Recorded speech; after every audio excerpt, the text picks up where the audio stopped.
নমস্কাৰ যদিহে আপুনি ৰেচন কাৰ্ড এপ্লাই কৰিছিলে আৰু আপোনাৰ ৰেচন কাৰ্ডখন এপ্ৰুভ হোৱা নাই তেনেকুৱা ক্ষেত্ৰত আপুনি NFSA ৱেবছাইটলৈ আহি অকমান তললৈ আহিলে আপুনি ফুড ডিপাৰ্টমেন্টৰ ইমেইল আইডিটো পাব আৰু সেই ইমেইল আইডিতে আপুনি আপোনাৰ এপ্লিকেশনখন লিখি পেলাই আপুনি এটাচমেন্ট কৰি দিব আৰু আপুনি ৰেচন কাৰ্ড এপ্লাই কৰা এপ্লিকেশনৰ নম্বৰটো আপুনি সেই এপ্লিকেশনখনতে লিখি দিব আৰু যদি আপুনি এপ্লিকেশনখন লিখিব পৰা নাই তেতিয়া হলে মোৰ টেলিগ্ৰাম চেনেলটো জয়েন কৰিব মই মোৰ টেলিগ্ৰাম চেনেলত এপ্লিকেশনখন দিয়া থাকিব তাৰ পৰা আপুনি চাই অকমান আইডিয়া লৈ আপোনাৰ মতে লিখিব পাৰিব ইয়াৰ কাৰণে মই ডিসক্ৰিপচন বক্সত লিংক দিয়া আছে তাৰ পৰা গৈ মোৰ টেলিগ্ৰাম চেনেলটো জয়েন কৰি পেলাই আপুনি ডেমো এপ্লিকেশনখন আপুনি ডাউনলোড কৰি লব পাৰিব আৰু যদি আপুনি টেলিগ্ৰাম চেনেলটো জয়েন কৰে তাত আপোনাৰ বহুত কিছু এপ্লিকেশন দি থোৱা আছে তাৰ ভিতৰত যদি আপোনাক কিছুমান এপ্লিকেশন দৰকাৰ হয় তে আপুনি তাৰ পৰাই ডাউনলোড কৰি লব পাৰিব যদি হে ৰেচন কাৰ্ডৰ ৱেবছাইটত বহুতে এপ্লিকেশন কৰি থোৱা আছে যেতিয়া নেকি আপুনি ইমেইল কৰিব তেতিয়া আপোনাৰ এপ্লিকেশন নম্বৰটো চাই পেলাই ভেৰিফিকেশন কৰিব আৰু ভেৰিফিকেশন যদি কিবা প্ৰবলেম হয় তে আপোনাক ৰিটাৰ্ন ইমেইল কৰি আপোনাক জনাই দিব যে আপোনাৰ ডকুমেন্টছত প্ৰবলেম আছে আৰু যদি আপোনাৰ ডকুমেন্টছত বা এপ্লিকেশন কৰোতে কোনো প্ৰবলেম হোৱা নাই আৰু আপোনাৰ ইনকাম 4 লাখৰ তলতে আছে তেনেকুৱা ক্ষেত্ৰত আপোনাৰ ৰেচন কাৰ্ডখন এপ্ৰুভ হৈ যাব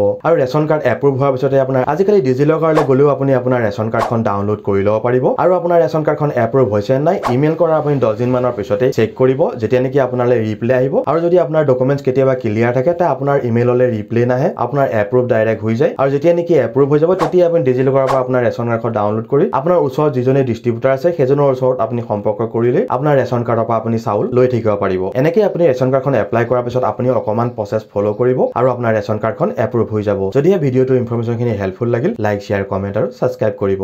ধন্যবাদ